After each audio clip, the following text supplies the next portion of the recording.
Okay, so we are going to continue our coverage over Immortal X-Men with Immortal X-Men number 3. Now remember, at the end of our last video, we saw Destiny get a vision of something happening in the future, and apparently it was something really big and bad because she fell over in pain, screaming out for help. We have no idea what she saw. Now, here's the thing about Immortal X-Men number 3, because the way the book was made is really more of, we're going to explore the origin of Destiny, but at the same time use her origin as a way to learn more about what she saw or what could be coming down the road for the X-Men in future X-Men comics. And so when we dive into Immortal X-Men number 3, we're going to learn so much more about her past and so much more about what she could have saw when it came to a dark future for the X-Men. And so you have the book remind us that when it comes to Destiny, she's actually a very old character. And the reason why, because she was born in the late 1800s, which honestly makes a whole lot of sense because if you think about it, when she first appeared in Uncanny X-Men, well, she was already old. And matter of fact, the rest of her team on the Brotherhood of Mutants, they were mid-age. They weren't that old. When it came to Destiny, it was clear as day that she was old. And so it explains why she was that old, because she was born in the late 1800s. Now, of course, right now, she is young because thanks to the five mutants who are able to make you a new clone body and then download your memories into your new clone body. But of course, they brought her back in a younger state. Now, here's the thing though, because in the opening pages of this book, it shows us when she got her powers, when she first got her powers. And of course, she had no idea what in the world was happening to her, because back then, there weren't a lot of mutants back then. But on top of that, she never heard of a mutant. So she had no idea what was really happening to her at the moment, but she did know what to do. Write everything down she saw when it came to all different kinds of visions that she saw. And that is a callback to an old storyline in X-Men comics where you had the X-Men go out of their way to find the diaries of Destiny, because when it comes to Destiny powers, she could see possible futures. Most time, what she sees is not for sure, but at the same time, she tells us you should always be prepared for anything to come. And so when it came to her diaries, she wrote everything down what she first saw when she first got her powers. And that is actually very important for this storyline.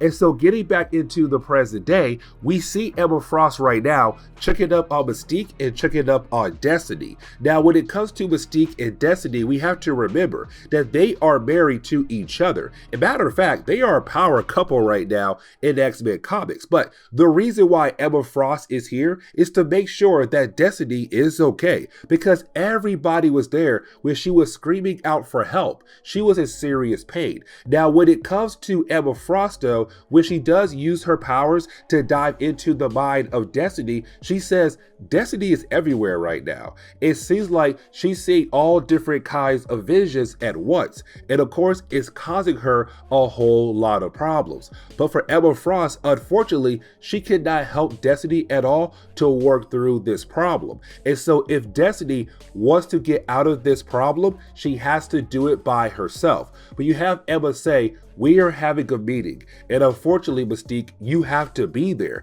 because Mystique and Destiny are both part of the Quiet Council, and so Mystique has no choice but to leave her wife behind and pray that her wife gets better, but go to the Quiet Council meeting. But then you have Destiny try to explain how her powers truly work.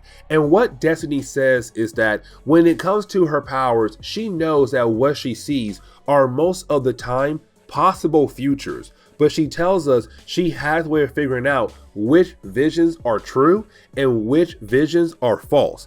And that is very crucial, because what she does is give us a flashback, a series of flashbacks, but all these flashbacks are connected to one person, Mystique, because Mystique is a nexus point. Let me explain. See, a nexus point is what Destiny used to guide herself through her visions, because nexus points are things that are for sure going to happen. So her meeting Mystique and falling in love with Mystique, that was a for sure thing to happen. And so she had to use that as a way to guide through her visions to figure out what is true, what is false. Now, here is even a bigger thing, because then you have Destiny say when it came to her seeing all different kinds of visions, she also saw a future with Krakoa. But the problem was, though, even though she knew that it could happen, she had no idea what was the final outcome of Krakoa. Something had prevented her to be able to see that future. And so what she says is that when it came to Moira McTaggart, she was the reason why she could not see that far into the future, because Destiny saw Moira McTaggart killing her. And because of that, she was unable to get the full picture of how Krakoa was going to work. And so Destiny said, I have to die to basically be revived. But at the same time, to for sure that Krakoa does happen, because if I don't die, then there is a huge possibility that Krakoa would have never been made. And so getting back over to the present day, we pick up with the meeting between the Quiet Council. And when it comes to their meeting, it's really more of Hope Summers getting all the information that the Quiet Council have been discussing their entire time as the Quiet Council. And she's learning so many more secrets. But here is the problem, though, because after hearing all their secrets, she's wondering, why hasn't the Quiet Council told the rest of the mutant race? And that is where you have the problem with Charles Xavier come in. And the reason why, because when it comes to Charles Xavier, he feels like they should not be telling the mutant race every single thing they know. There's some things they need to know and some things they do not need to know. And honestly, that's how most governments work. They're telling us some things, but not everything, because they're afraid of how we're going to react if we do learn every single piece of information. And so when it comes to Charles Xavier, it's really the same thing, saying we cannot tell our people everything because we have no idea how they are going to react. But for Hope Summers, it's Charles once again lying. It's Charles once again hiding secrets, and that bothers Hope Summers. But it also shows that when it comes to the Quiet Council, nobody trusts him at all. And matter of fact, thanks to his recent action with him, Magneto, and Moira McTaggart, nobody truthfully trusts Charles Xavier at all. It's literally at 0%. But here is the thing, though, because for Hope Summers, she says, then why did you give me a cerebral helmet? Now, a cerebral helmet is very important because it gives someone the ability to do a whole lot more with the minds of the mutants. But especially when someone does come back to life in a new clone body, they have to use a cerebral helmet to download the memories into the new clone body, so you're able to remember everything about your past life. But when it comes to Charles, he said, I never gave you a cerebral helmet. But then we come to find out, well, we already knew this actually, but they come to find out it wasn't Charles Xavier. It was Mystique who was pretending to be Charles Xavier, because back in the Inferno event, Mystique did a lot of different things to bring back Destiny, because Charles and Magneto did not want to bring back Destiny because Moira McTaggart told them, do not bring her back, because if you do, she could be the end of Krakoa. And so Mystique did a lot of things behind the scenes to get Destiny come back to life. And so right now, it's Charles realizing that when it comes to Mystique, she also did some bad things behind their back. And so now it's kind of like, okay, so we cannot trust you either, because here you are revealing that you used my face and also Magneto's face to just bring your wife back to life. And that is a huge line that you crossed. But when we jump back over to Destiny, well, this is where we learn that Destiny is seeing future events happening. And when I say future events, I really mean more of future storylines that come right after this storyline right here, like Judgment Day, Sin of Sinister, and of course the fall of X. She's seeing all those things happening right now in front of her, but she's wondering what is the reasons for these things happening? Like, what causes us to go to war with the Eternals? What is Sinister actually up to? And what happens to the mutant race? She's seeing all future Marvel events right now. But here is the big thing, because she says, I am able to see so many different timelines. But recently, when it comes to seeing all these different timelines, the only thing I see at the end of all of them is darkness. But the problem is, though, for some of those timelines, that darkness comes sooner than later when it comes to other timelines. Either way, it seems like the human race or the mutant race is doomed to fail no matter what. Once again, the mutant race are back on track once again to be failures when it comes to protecting their own race.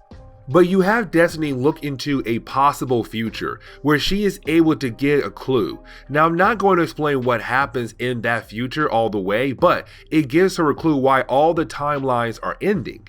It is because of Mr. Sinister, because of what he did to Moira McTaggart. Remember, it was revealed to us back in House of X and Power of X that she has the power to reincarnate. Once she dies, she's able to relive her entire life all over again, but being able to keep the memories from her past life to use and live a different life.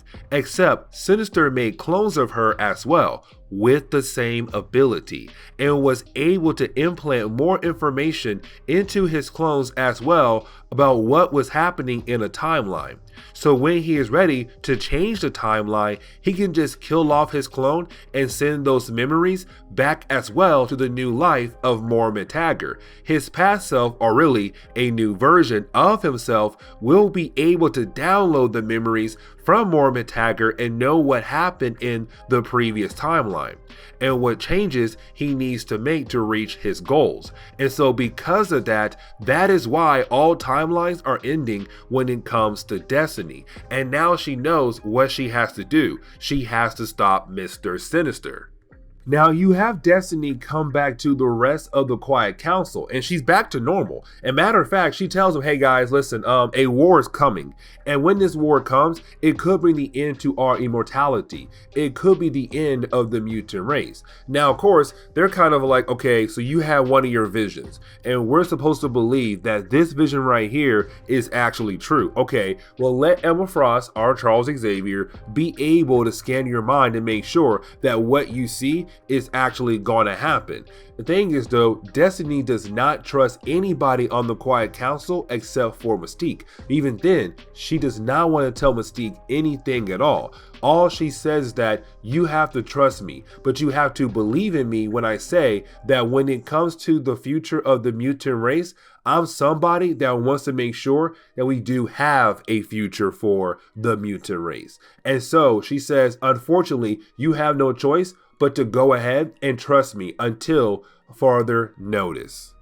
But you have Destiny and Mystique go back to their home on the island. And this is a very sad moment because you have Mystique say, hey, you know, come to bed, let's relax. But Destiny says, before I go to bed, I have to sit down and write. And so it seems like she's writing another diary. But here's the thing though, because Destiny did not tell us this earlier. When it came to all the different kinds of futures that she saw, none of them had Mystique in them.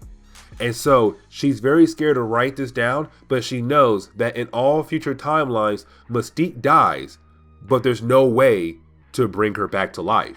And this is where we are going to end today's comic book video. So please leave me a like down below and subscribe. But guys, I'll see y'all next time. Later.